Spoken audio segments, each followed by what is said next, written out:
Okay, I'm going to talk about client prediction and server reconciliation. And this is the thing that makes multiplayer games even remotely playable. So if you were to play a multiplayer game, you'd click the mouse, that'd go to the server, that'd come back, or on the server it'd say like, okay, guy just shot the gun. We're gonna send a message back to the client to say like, bang happened. So you hear the sound, you see the gun go off, you hit the guy. Except that's terrible and it doesn't work because 50 ms of lag is unplayable because I've tried this. Like, I had like a MIDI keyboard, 9 ms of lag. It's laggy, like I can tell, right? And then I'd lower the like whatever the buffer, the memory buffer, and it's like now it's like 1 ms of lag, and I'm like, this is so much better. Like it feels like I'm live now. So imagine 50 ms plus, like 50 on average. Like you're probably getting more than that sometimes. That's going to be horrible, especially like rotating a camera is like the worst example of this because it's like if you move your mouse and then the camera moves, you just close the game. Like you're not dealing with that. Like no one has time for a bad experience like that. So obviously that's not how these games work, and that's why CPSR exists, is because it fixes that. So how does it fix that? Well, what if we just take the code that runs on the server and plunk it onto the client, and then when the mouse moves we just update the camera? Well, that's smart, but it doesn't work because you will move the mouse, your camera will update live, and you'll be like, this is amazing. And then when you receive the server update, it's only gonna. So I have to get some context here. So the way a game works is it ticks, there's a speed at which it runs and processes keyboard and mouse inputs, which we'll call KM updates. And so there's that. And those KM updates get sent to the server, and the server processes those and produces a new game state. The game state being like the yaw and pitch of the camera angles of the players. Obviously, there's a bunch of other stuff, such as like position, are you dead, how much health do you have, anything you would want, any context you would need would be on that game update. For now, we're just focused on yaw and pitch because we're talking about like camera angles, which is like if I move the mouse, I want to change my yaw pitch where I'm looking. We'll just call that like a yaw YP update for easier, for faster, for less talking. So yeah, your client is processing MK updates, server's sending back YP updates. When you're sending over the internet, it takes a while to get there. Let's say there was like 8 mouse keyboard updates. Maybe only 3 of them have reached the server, but you know, like on the client, we've already kind of started looking around. Like maybe we've processed 8 of them already, and 3 of them have only been processed by the server. And then the server sends a message back saying, this is what your YP is now.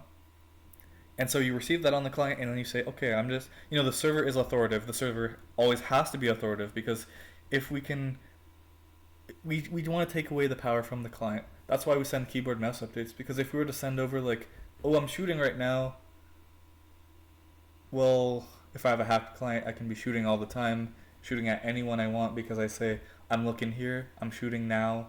You know, like, you need to make the client stupid. They can't have any control, or else you run the risk of just like everything collapsing. So that's why we only send over mouse keyboard updates.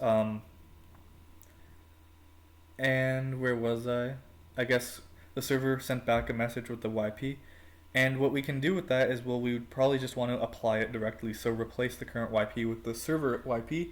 But the server is only processed up to the 3rd KM update, whereas we've already processed the 8, which means we're rubber banding, aka the view of the camera just rotated back to where it was at the 3rd processed MK update. So that's not good because that's rubber banding. That's our state reverting to a previous state and then slowly coming back to where it was. Not slowly, but coming back to where it was.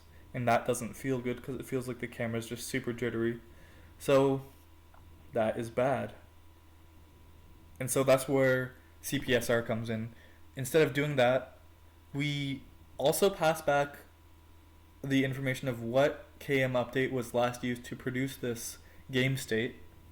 when that game state is received on the client, we say, oh, we've only processed up to 3 on this one. So, okay, we can slam in that state onto the client and then reconcile this by applying KM update 45678 on top of this. So now, we are predicting 5 KM updates on top of the on the received game state, but that's like constant because if you think about it, the server's sending back at a fixed rate, then only like a constant number of extra predicted inputs will ever have occurred between that time, which need to be reapplied. And so that's why it's not actually a big deal.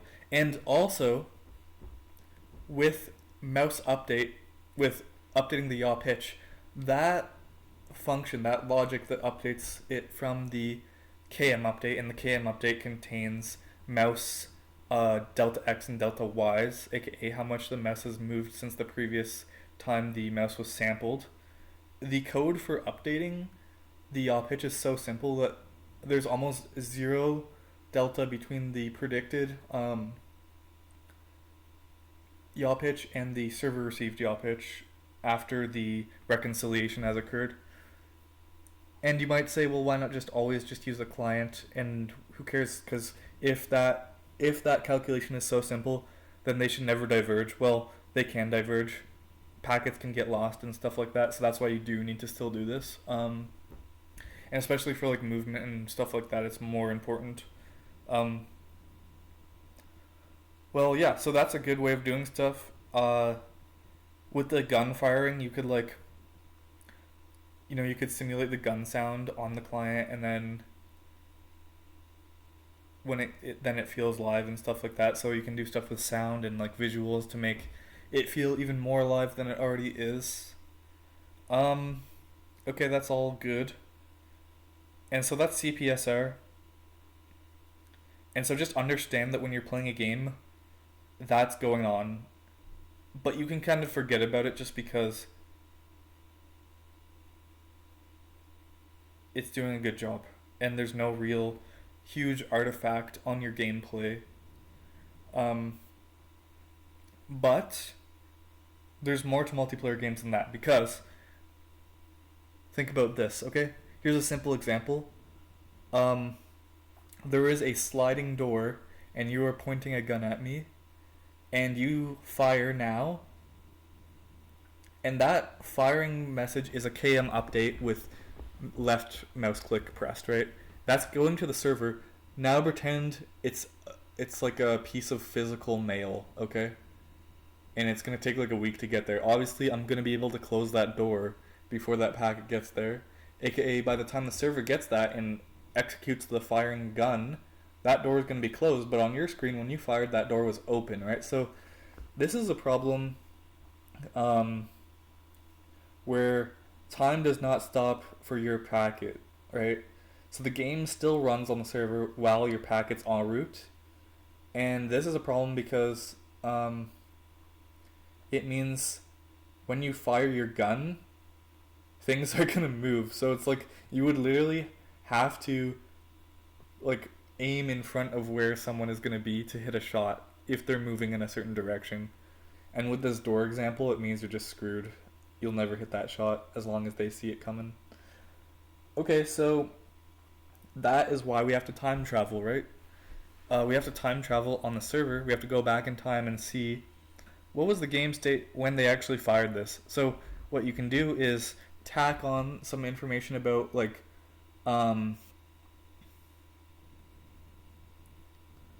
what was the last. Yeah, so what you can do is, when you receive your game states from the server, you can have an ID, usually just like an increment encounter on the game state, and you're like, okay, the last game state that we have had access to is like game state 8, which was the one sent from the server, right?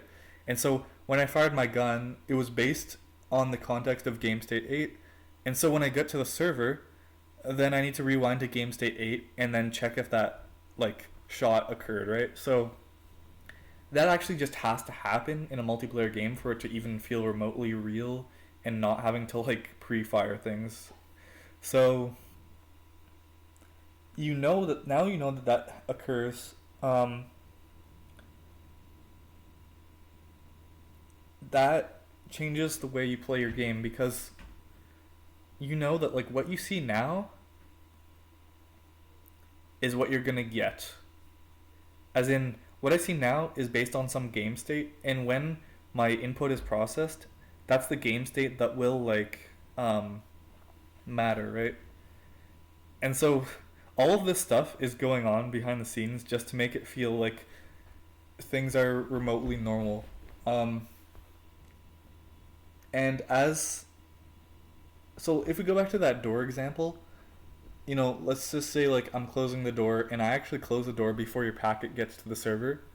But so on my screen, I just close that door, but that packet gets there and it rewinds and then it shoots me and I'm like, well, I just closed the door. How could I have died, right? So as a player who's getting shot, this isn't the best feeling ever because you can run behind a wall and then get killed after you're behind the wall, which is known as Peeker's advantage. And in Team Fortress 2, there's like a spy and it gets like backstabs. And the funny thing with that is like you can see a spy somewhere, react to it, and think you're safe, but they're able to like stab you based on what they saw at that point in time.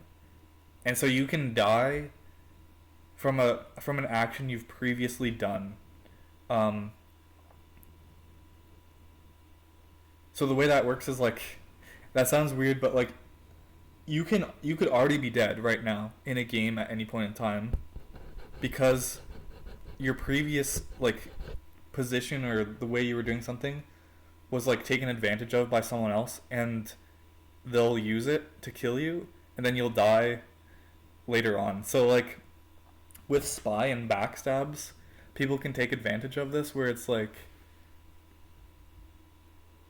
you looked a certain direction and they stabbed you at that point in time and then you get backstabbed and you're like, well, I wasn't facing them, but it's not because you're facing them now, it's because you did face them at least, or sorry, you did expose your back to them at one point in time in the past, like maybe past half second or something. So it's like that's why people always claim face stab is due to this. So yeah, that's some of the fallout because of this. So just want people to understand what's going on in their games. Yeah, have fun.